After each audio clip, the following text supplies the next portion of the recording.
গাজার ফিলিস্তিনিরা দখলদার ইসরায়েলের ২০ মাসের অবরোধ, স্থানচ্যুতি ও গণহত্যার পরও অদম্য ইচ্ছাশক্তি নিয়ে নিজেদের ভূমিতে টিকে আছে। বিপরীতে ইসরায়েলি ইহুদিরা এখন মরিয়া হয়ে দেশ ছাড়ার পথ খুঁজছেন। রেস্কিউ ফ্লাইট ও এসকেপ ফ্লোটিলার মতো বিশেষ উদ্যোগের মাধ্যমে পালিয়ে যাওয়ার চেষ্টা করছেন হাজার হাজার ইসরায়েলি। কিন্তু যাদের দেশ ছেড়ে পালিয়ে যাওয়ার কথা, তারা দেশে টিকে থাকলেও ইহুদিরা পালাচ্ছে কেন?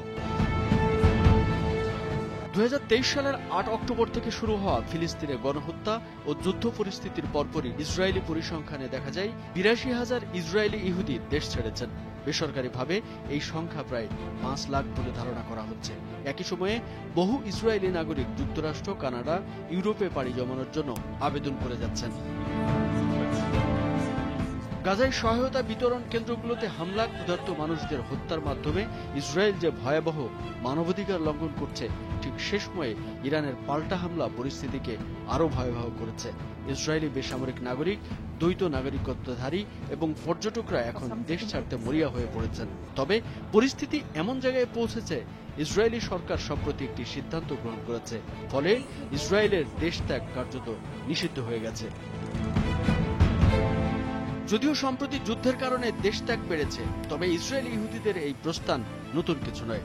এর আগেই বহু ইসরায়েলি নাগরিক দেশ ছাড়ার চেষ্টা করেছিলেন। ২০২২ সালের ডিসেম্বরে ইসরায়েলি সংবাদ মাধ্যম মারিব এক প্রতিবেদনে জানায়, নতুন একটি আন্দোলনের সূচনা হয়েছে ইসরায়েলি ইহুদিদের যুক্তরাষ্ট্রে স্থানান্তর সহজ করার জন্য। লিভিং দ্য কান্ট্রি টুগেদার নামের একটি সংগঠন প্রথম পর্যায়ে ১০,০০০ ইসরায়েলিকে যুক্তরাষ্ট্রে পাঠানোর পরিকল্পনা করে। এই সংগঠনের নেতৃত্বে আছেন নেতানিয়াহু বিরোধী কর্মী ইয়ানিভ গোরেলিক ও ইসরায়েলি আমেরিকান ব্যবসায়ী মার্দেখাই কাহানা।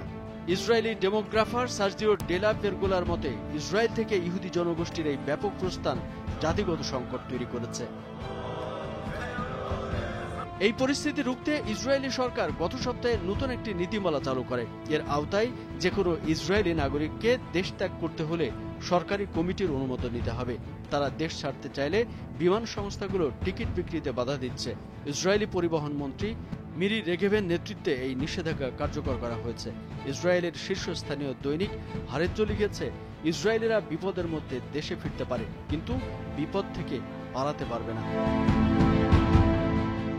ইসরায়েলেরা এখন যেভাবে দেশ ত্যাগে বাধার সম্মুখীন হচ্ছেন, তা যেন ১৯৭০ দশকের সোভিয়েত ইউনিয়ন থেকে ইহুদিদের ইসরায়েলে আনার সময়কার প্রচারণাকেই উল্টো প্রতিফলিত করেছে। সেই সময় ইসরায়েল ও যুক্তরাষ্ট্র একযোগে বলেছিল, আমার লোকদের যেতে দাও। আজ ইসরায়েলি নাগরিকদের মুখেই সেই কথা, নেতানিয়াহু, আমাদের লোকদের যেতে দাও। কামরুজ্জামান আরিফ, ভোরের কাগজ।